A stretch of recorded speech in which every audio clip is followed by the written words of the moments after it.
What we love about ATD is first, it's very effective, it's very efficient, it's very thoughtful. It's got this vision for itself and for the nation and for the community college students on how to improve things. But it doesn't sort of stand on ceremony or tradition. It's going to do what makes sense as it sees it right now based on evidence. And so I think that's something that really is very appealing to us.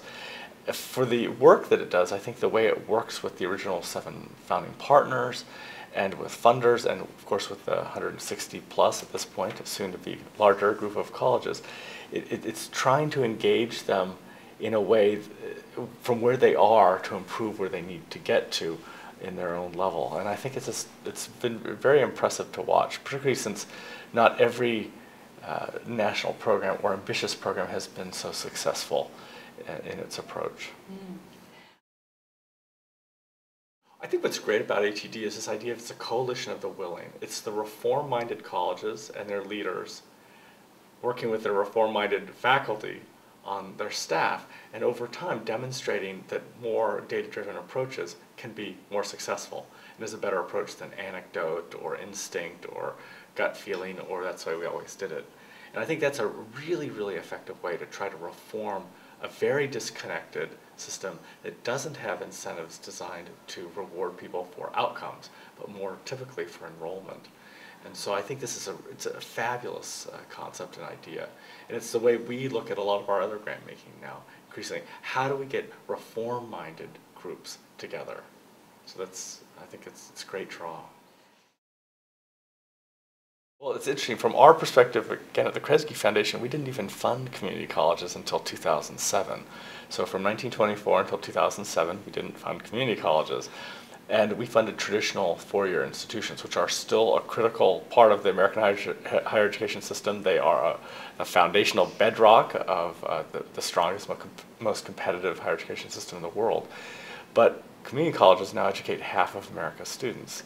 And you can't just focus on the four-year system, because then you're leaving behind half of America's students. So we see community colleges as critical to the completion agenda, either in providing developmental education for students who aren't adequately prepared to take college level courses, to provide associate's degrees or other high-quality credentials that they can use in the marketplace, or to prepare students for transfer to a four-year degree program. What do you look for when you're looking for how grantees or other organizations are approaching equity? I think equity is a difficult issue because and for many people there isn't a good understanding of the difference in equality and equity, and they conflate the two ideas. I think what we look for equity, obviously, is a sense of understanding that not every student who comes into the classroom is coming with all the same history, all the same preparation, for a variety of reasons, and trying to adapt what you need to get done, which is to convey knowledge and information to help that student be educated in a way that they can absorb and that they can be an active participant in, which isn't always easy because they may come with various challenges in their academic history, in their family life, in their current life, and the busy things they have to do. And so knowing that those things exist and then trying to adapt what you're trying to do to fit them better, I think is really critical. I think that is probably the most important part of the college completion agenda, actually, is understanding that not everybody comes with the same preparation level. So if not everyone's coming with the same preparation level, we really can't give a one-size-fits-all response. We're working in a couple of places right now. We have a big focus in Michigan. We have focus in Texas.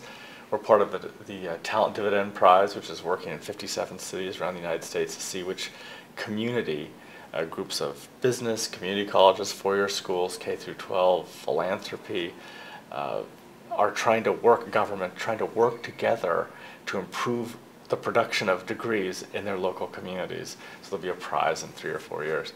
And so the idea with that is, how can we as a community respond to the needs of our community and its educational needs? So we're working there. Another thing that we're doing, I think, related to improving sort of the completion agenda is we are looking at things like reverse transfer.